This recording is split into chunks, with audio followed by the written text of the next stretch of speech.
Hello, and welcome. You're listening to the Beacon Podcast, Beacon Charter High School for the Arts' own little auditory corner of the web. For more information on Beacon Charter High School for the Arts, please visit beaconart.org or find us on Facebook at facebook.com/beaconart. Enjoy the show.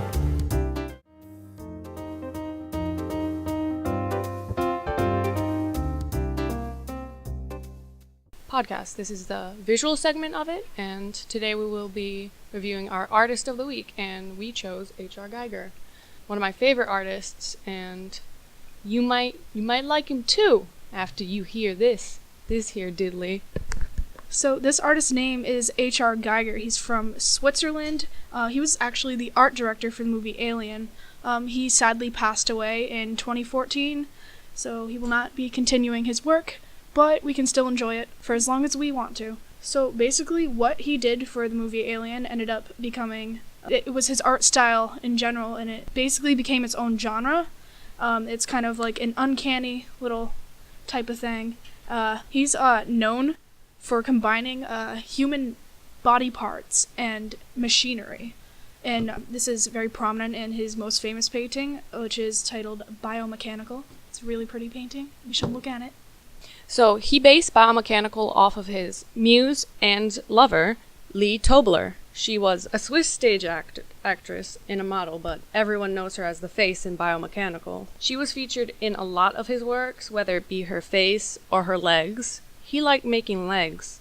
I don't know why, but it looks cool, so he can do what he wants. She worked with him, and she was his partner for a while. But sadly, since apparently H.R. Geiger in his entire biography is just kind of depressing, she committed suicide by gunshot at age 27. Another member of the 27 Club. Wee wee wobble woo woo woo. So, in one interview with Geiger by Neville Dury, he said this about Lee. Lee is the prototype for many of the ethereal women in his paintings, who peer forth from the torment of snakes, needles, stifling bone prisons, into a world beyond. Geiger painted Lee's body several times with an airbrush, and there are several photographs of her posing in the nude like a woman of mystery struggling to emerge from the nightmare that has possessed her soul. So, when you hear this, you can realize that he did a lot of creepy stuff. Like, his artwork is really haunting, and I think that has to do with his work with the human body and combining it. So, Biomechanical is a picture of Lee's face, but surrounded by, like, fleshy, like, tubes, like intestine. So her face is like, there's a crown that looks like intestine along with bone, and it's like combining, and you can see where Alien came from. You can really see when you look at Biomechanical or some of his older works how much Alien was inspired by him and how much he put into that movie. I really suggest looking at some of his prototype sketches of Alien, because they are really freaking scary, and I like scary stuff, but it's also really beautiful because of his talent. So if you're into talent, but not into scary, I would still suggest looking at it. So go check out this artist, guys. He has a lot of really cool work, and I'm pretty sure it can appeal to a lot of people. So yeah, this was the visual segment of the Beacon Podcast. Thank you. Have a wonderful day.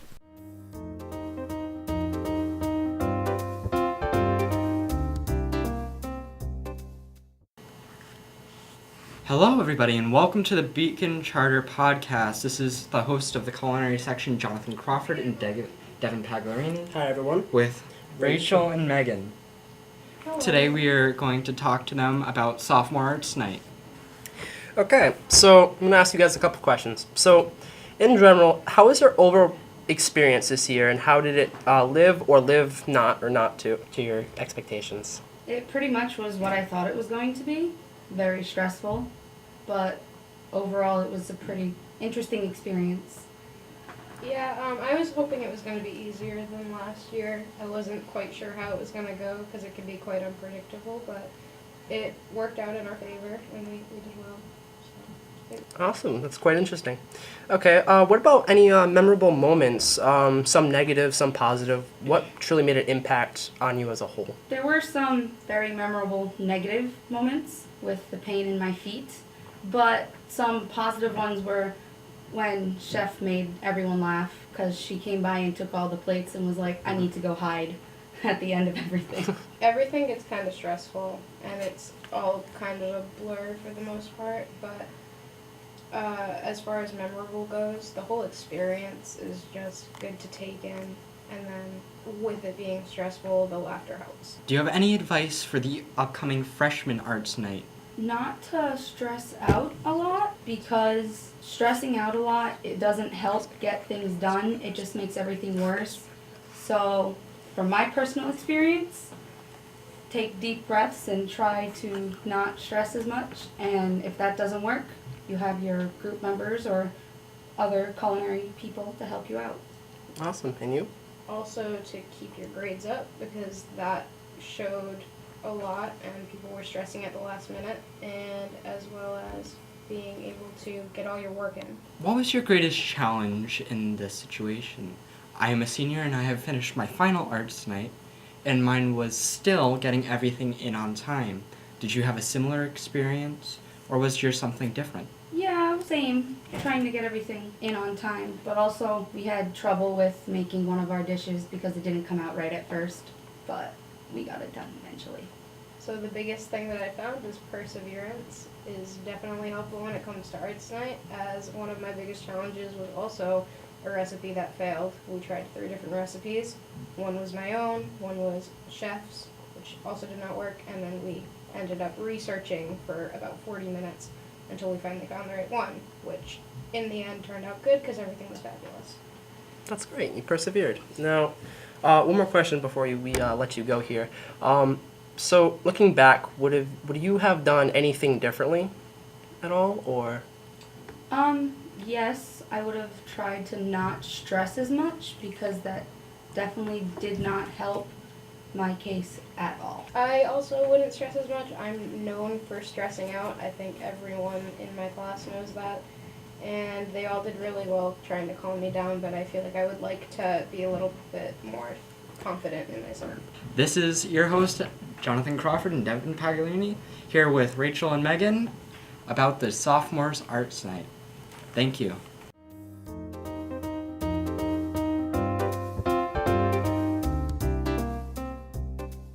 So we're doing Hamlet from the 4th to the 7th. Yep. And we are all in it. Yeah. Yeah. Hannah, what are you? I'm playing Gertrude, Hamlet's mother. I'm stage managing it. Thanks. Yeah. Woo! Oh, Kelly. Thank you. That's me. I mean, I think I'm just a minor role. Yeah. No. What's his I'm name? Hamlet. Yeah, that Hamlet, one. Yeah. Maybe Hamilton. I don't know. And I am playing Horatio. Yeah. Oh boy. And we are going to be talking about theater in our schools month. This podcast around. So, how has theater and or other arts education changed your life? For me, it's made me a little bit more sociable, more outgoing. I don't know. Theater always. I feel like for everyone, theater makes you feel more. Honestly, because you get to experience all the feelings with everything and acting real life situations. So, it's good overall. It helps me feel more, be more passionate about things, and outgoing. I agree with Hannah. I think for me, theater has made me almost more responsible, because if you're after school, all the time, and then you have schoolwork, and then you have memorizing or whatever you're contributing to a show, it just really, makes you more ready to accept responsibility and almost more mature, because you're part of something bigger than yourself and you're working towards one big goal, and I think that's the best part about it. Yeah, and also I think it really does do a really good sense of creating a community, because I mean we have the troupe, and I mean whenever we're talking and in rehearsals and stuff, we all are laughing and loving each other. I mean, it essentially becomes a family, so I feel like you sort of start to develop more connections through it as well. Definitely. Yeah. Discuss a theater educator and the ways he or she has made a difference in your life. All right. Remember Don Souza? Don Souza, Remember Don She was Souza? Remember when? a teacher. She teached us. Yep. We learned. We learned. We learned. Yeah, she's great. Obviously, LeClaire he makes a big impact on all of us. He's a great teacher, and we all love him a lot. He's tough. He's hard.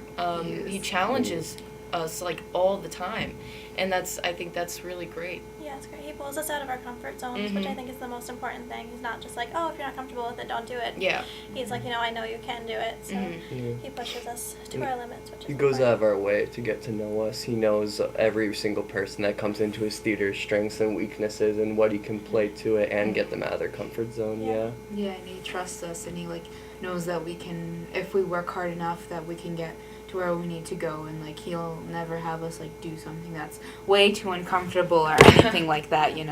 So that's like, that's good. Yeah. Yeah. All right. In what ways does theater education improve the quality of life in your community?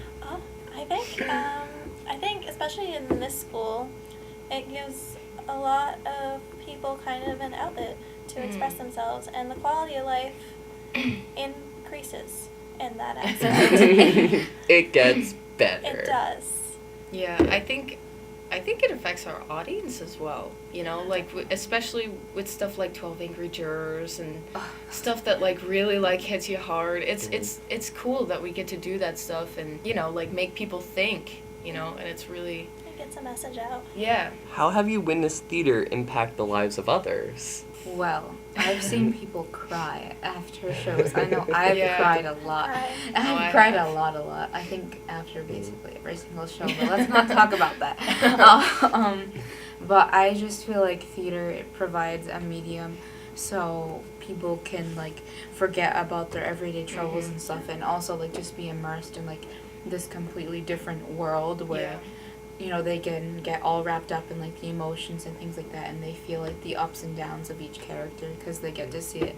And I just think that's just like a beautiful thing. Yes. I feel art is like a good way to provide emotion and to elicit people's emotions. That's why I like to act, to provide people with either happiness or grief or any kind of feeling that they can come and enjoy or possibly feel bad about, but actually it's something. Whenever something makes you feel an emotion, if something makes you cry, you can tell that it's actually affecting you and hitting you at your core. How can you explain the value of theater education to someone who's not experienced it? People who do theater have higher SAT scores. Yeah. Oh, wow. It's the same with like instruments. Oh my God, guys, we're all gonna ace the SAT. That's what I just heard. Yeah, hopes and dreams, right? I need to read it again so I can answer. I feel like it does affect a lot of people at the school as well, because even the theater isn't just for theater people. We started to get a lot more people who are in other arts who are starting to contribute and get in and start to enjoy it. And there's always, of course, people who come to the shows and they always come backstage and like, it was amazing, oh my God, every single time. Like I hear these new people coming in and saying this is great, amazing. Yeah. I have to go to every other Beacon show now.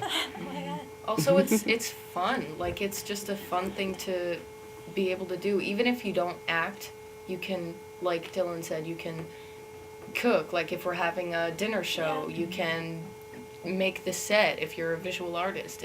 There's so many fun things you can do and, get out there in your community and just, meet people and have fun. Yeah, that's the great thing about theater is everything about it is collaborative. Yeah. So there's 1,000 things to do, and no matter what you're doing, you're a part of the bigger project. Yeah, which it's is really open cool. to everyone, and that's so good. Yeah. How is theater education especially valuable to elementary students? I feel like it would expose like children at a younger age to more of like real world emotions, because like at that age I know like you don't feel like sad, well you feel sadness but you don't feel like depression or anything like that, and I feel that it like, not that that's like good to feel depression but like I feel like it opens their minds to whatever like their capacity to feel. Yeah, and I know for me I was a really quiet kid, and my mom put me in theater classes, and that just made me so much more outgoing. Yeah. So I don't know if like I would be the same way as I am now. I mean, Yeah.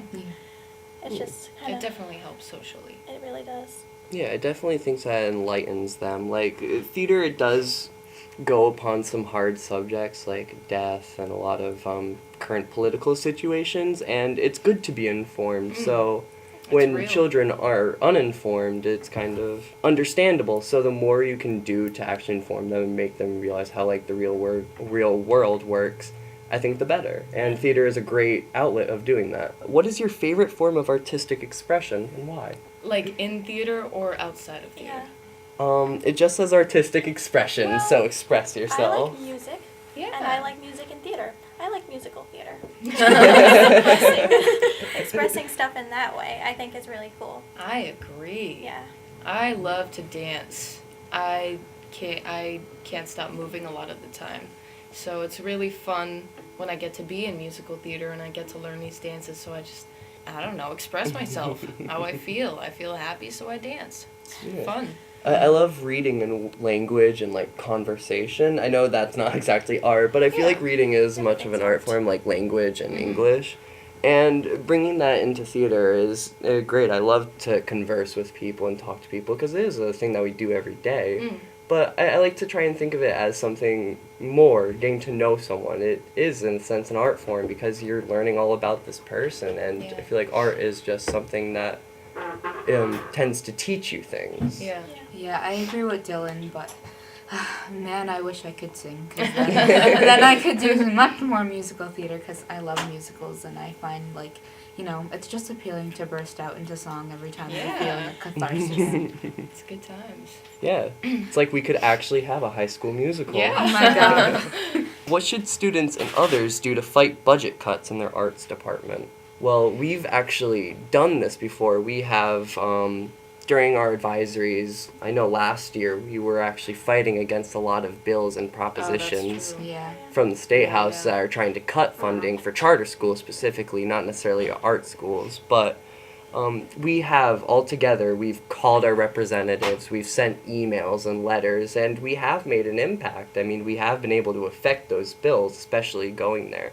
I remember in freshman year, we actually went out and like did a strike at the State House. So we are definitely active in the community and trying to make sure that we are improving our life in charter schools. Yeah, even then if we like just narrow it down to our own theater program, when you think about what we've done with, you know, the minimal budget that we've had, we like go out and we fundraise and we get sponsorships and we do all, like, we really work hard in order to create, like, beautiful pieces of art, and I'm, like, really proud of our dedication to making sure that we do the best with what we're given. Yeah. What life skills have your theater education experiences taught you? So many. So many. A lot. I learned yoga. That's true. That's true. I learned, a little bit of sword fighting. That's a good life skill.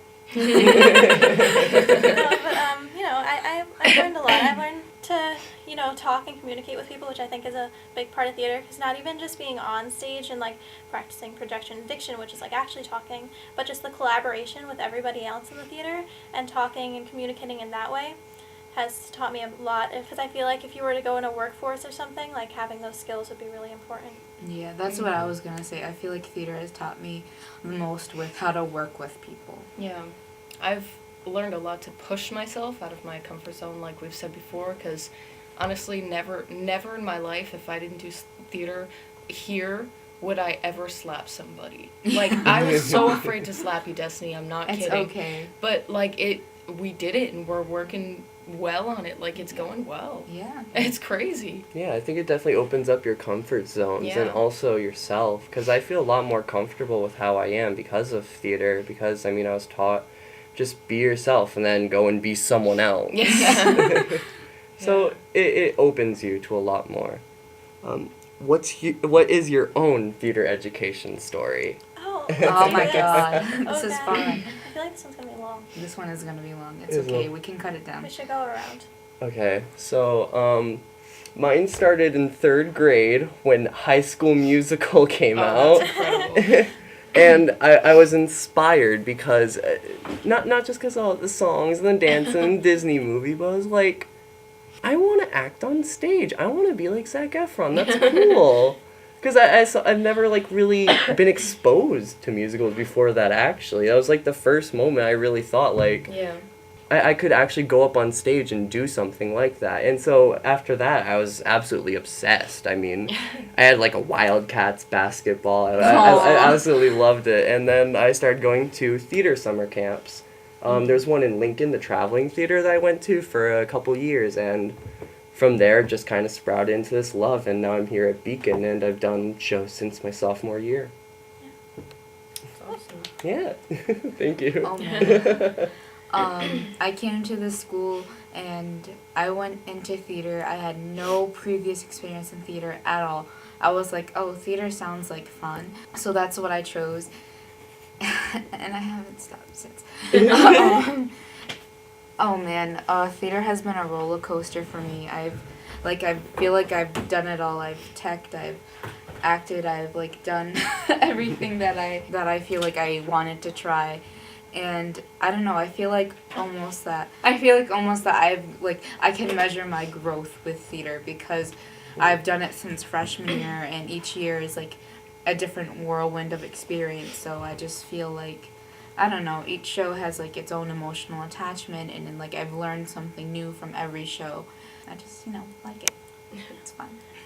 For my theater education, when I was 5 years old, I went to this, the Artist Exchange in Cranston. They had a fair, and I won this little competition that gets you a free class for theater. So I went into the class, and I loved it.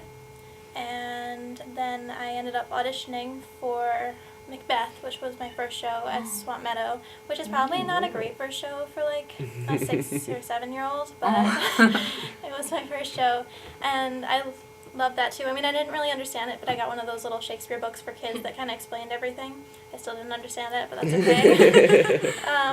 And I just kept doing it from there. I did my first musical in elementary school, which was Seussical, and I love that. Love that show. Yeah. It was so good. Yeah. I played Maisie. It was Seussical Jr. Oh my god. Yeah. That's incredible. And I love that. And that was what really got me into theater because I loved musicals so much.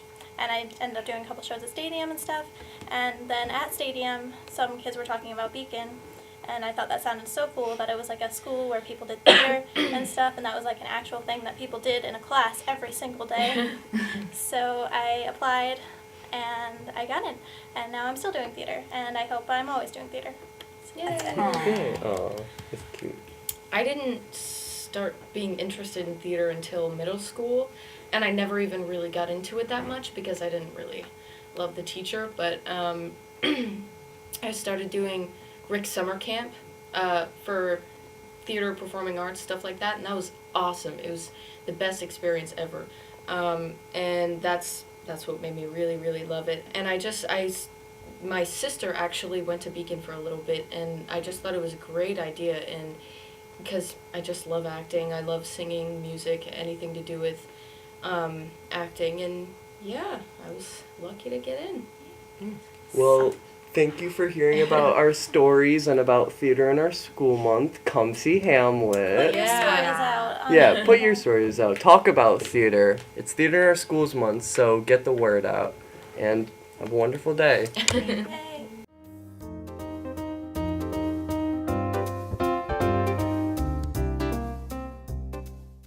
Welcome back to Pun of the Week. Why don't some couples go to the gym? Because some relationships don't work out.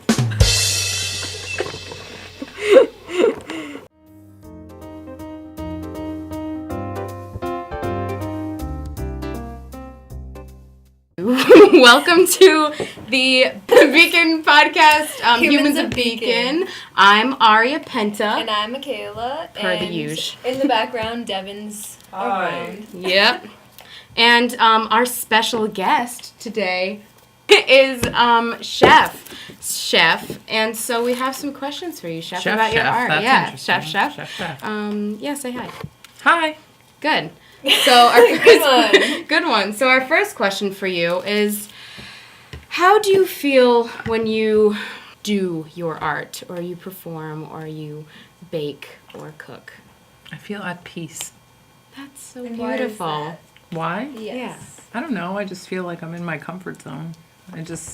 My grandmother always used to cook with me, and she was my inspiration.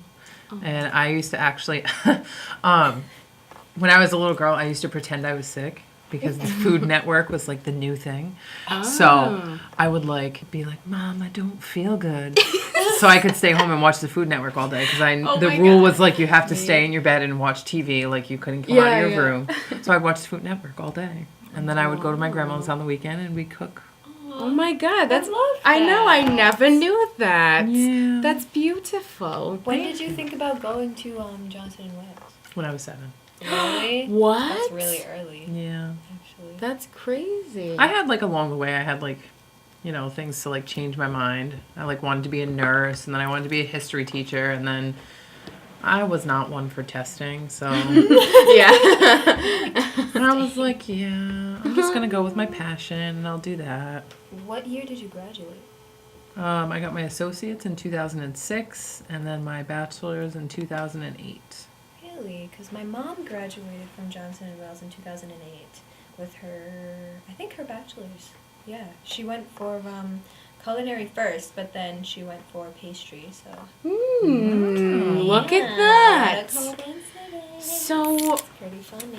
when you are at peace and you're cooking or baking and whatnot, when your finished product, other than it tasting good, what either feelings or thoughts or, emotions would you like to evoke from the person who is seeing it or tasting it? So I always try to make it like I want them to know that I'm like at peace. I don't know if that makes sense, but Yeah, it does. So they say like any good chef like tries to show their emotions in their dishes. So you can visibly see, like I can anyway, I don't know if it's because I'm a professional, but you can like visibly see like if somebody's having a bad day when they produce work. And you can see if somebody's sad. Like it really depends on what they choose to make. Like people will make comfort food when they're sad, and they'll make like spicy food when they're angry. And it's just, Wow, that's cool. Yeah, the mood depends on the food. Oh, a little tidbit. Maybe that'll be our new intro. Yeah. And so you teach here at Beacon. You teach culinary. And what would you say, what is your relationship with your students, and how would you say that affects their work? I have a very strong relationship with my students, and I feel like they're very dependent on me sometimes. Aw. So I try to take like a stand back approach. Oh. And I have a rule that they have to like ask somebody else something 3 times before they can come to me. Oh, clever. For my younger kids anyway. Yeah. Well, that's good. Well, what about like your relationship with your coworkers, and how do you think any of them kind of inspire you with your work, or do you think you help each other? They with all my potato salad. Everybody loves the potato salad. Yeah, I mean, I look up to a lot of people in this building, It's nice. Yeah. I've only been here for 5 years, and it's been, a crazy 5 years. Ooh. Working in a small school is a lot more work than people anticipate, so. Oh. But it leaves a lot of time. Like, we spend a lot more time together than people realize. Yeah, that's awesome. Yeah. And as a small little closer, how would you describe, and maybe, like a few sentences or something, how would you describe your Beacon journey so far in these 5 years? It's been a roller coaster. It's had some very big ups and, some low points, especially when you feel like you've disappointed somebody, or you have a student who, thought was on the right track, and then they just didn't go where you thought they were going. I've had that happen a couple of times, which was really sad, but, it's really good. It's rewarding at the end of the day. So. Well, that's good. Awesome. All right. Well, thank you. Yeah, thank you for coming here and sharing your life. No problem. That was beautiful. Okay, well, bye, everyone. Thanks for listening. Toodaloo.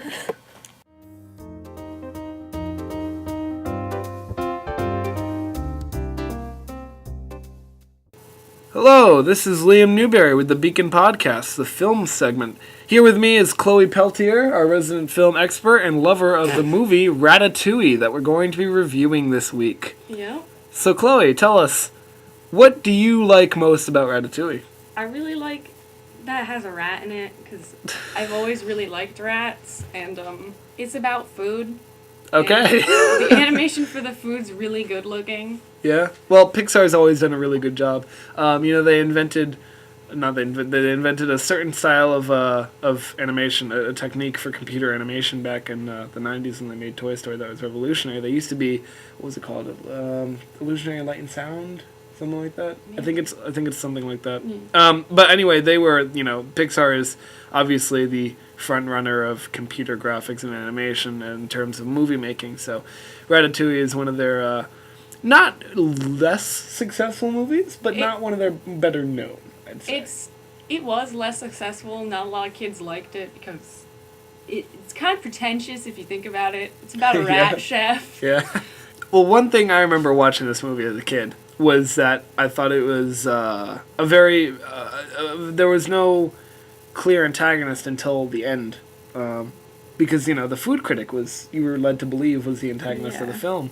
And I thought that was an interesting sort of turnaround with the villain. So, Chloe, I have to ask, as someone who, really loves this movie, what drew you to this beyond just, was there any specific reason you particularly liked this movie? I remember watching it. I'm pretty sure I saw it in theaters or something, and I just loved it so much. I really like the score, and that tends to be a theme in movies I watch. Yeah, score is very important. We were talking last week about Jurassic Park and the impact that score had. Yeah. Obviously, John Williams is a genius. So, and I wanted to note here that the way that they animate Ratatouille is symbolic. They have a lot of famous, visual pieces that are sort of represented through the movie, when he's getting photographed and he sort of pulls the whole statue with the frying pans and there's and the way they animate that is very interesting. Now the movie is focused mostly on a rat who controls a human chef through pulling his hair. Yes. I've been told that the animation for the hair was incredibly difficult. Yeah. So why would that be? As a visual artist, would you be able to tell us? It's more or less they have to get the physics of the hair correctly, because if you've seen bad animations, the hair is flowing everywhere and glitching through the face and stuff. It's really difficult to get hair well. Yeah. But it's a lot of natural fibers, right? I mean, that's what hair is, So I can see why that might be a bit difficult. Yeah. So the plot is actually relatively convoluted. It's very complicated for a children's movie. Yeah, I was surprised. Could you walk us through the plot a little? So here's some Ratatouille spoilers. Spoilers for a movie made in 2006? Yeah. 2008? So there's Remy the rat. He dreams of being a chef. He wants to be a chef so bad, like so bad. So he's living in this house. The old lady finds him because he was making some sort of meal. Old lady being the woman who lives in this house. Yeah, in the house. The old lady of the house finds him. And she shoots the ceiling, and all the rats have to evacuate. So they all evacuate, they all get out of there, and... Imagine not knowing you have a rat infestation that big. That'd be awful. That'd be disgusting. She's an old lady, though. Yeah. Well, anyway. So anyway, you were saying they evacuate? Yes, so the rats evacuate, and Remy ends up getting separated from his... Rat pack. His rat pack. Exactly, his rat gang with his father, because it's kind of like a gang. And they have this thing against liking food for its flavor, because you're supposed to. You take what you can get, Remy. You eat it, and you have it, and it's food, and it's there. And that's the way it is. That's how most of the rats are, but Remy's like, nah, man. So he ends up in Paris after being separated from his gang. The rat pack. So he wanders around and ends up at this famous restaurant that he's been looking at this chef for the longest time in his little book, because he's a rat and he can read for some reason. Disney, man. He can read. Yeah. So. And he can also talk and, cook, so. Yeah. He can't talk. Well, he can talk to other rats. Yeah, he can talk to other rats. Species communication. Yeah. So he finds his idol's restaurant, and he's like, wow, what should I do? Should I go steal food? And then he starts hallucinating his idol. And so... That's a little terrifying. He, kind of floats around and is like, he's his morals throughout the movie. So he's got a conscience that is in the shape of this human chef. And this sort of allows him to cook, right? And to become a successful Parisian cook through this one guy that sort of accepts him and lets him into his hat. where he Yeah. controls them via his hair, which is of course not how hair works, but that's Yeah. all right. So, like- Disney children's movie, you remember? Hot mess kid says like, "Oh, my mother recently passed away. She said this letter will help me get a job here." So, this starts the most ridiculous plot I've ever seen in a children's movie before. So, he has this letter. He's working here, and he messes up a soup on his first day. That's Le not good. Rat fixes Le Soup, and he catches him. So he's told to kill the rat. He takes him to throw him in a river while he's still in the jar, and he notices that the rat's communicating with him, like through facial gestures and stuff. He's like, "Wow, the rat cooked." Smart rat. Yeah. I'd keep that rat. Yeah. Yeah. So they go through like trials to learn how to use his body to control. Great. The rat learns to cook, and eventually they become successful, and there's this whole, fame versus, making sure you respect those who got you there kind of deal. Yeah. And that, it creates a deep movie for children, so I was very surprised it didn't do well, because it was actually it was a good movie, And we recommend it, I'd say. Yep. 10 out of 10 would watch again, kind of deal. You have to get to the parental subplot of Ratatouille. That letter he gave to the chef, to the restaurant, to get a job. He gives that to the main chef who took over after Remy's idol died. He reads this letter. Ratatouille spoilers. Maybe like 10 years late. But that guy, Linguini, the hot mess guy, he is the son of the famous chef. The movie never right out says this. It leaves it for you to find out. Yeah, vague movies. That's a trend in cinema that's been around for a while. So not in children's movies, but So there's this subplot through the movie. It is very good writing, actually, and the score, as you said, is phenomenal. It's so good. The animation's great, the score is great, the story's great, and it deserves more respect. So, that being all said, movies recommended. It's a good movie. And that brings this episode of the film segment of the Beacon Podcast to a close. Thank you for listening. This has been Chloe Peltier and Liam Newberry. Watch Ratatouille. Yeah. Please.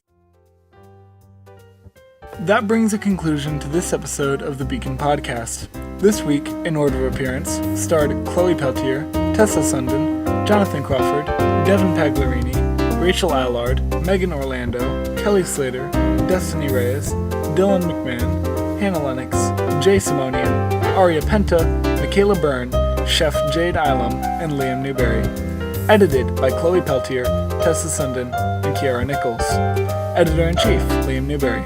Special thanks to Ms. Yemievko. We thank you for listening, and hope you continue to support and be a part of the Beacon community.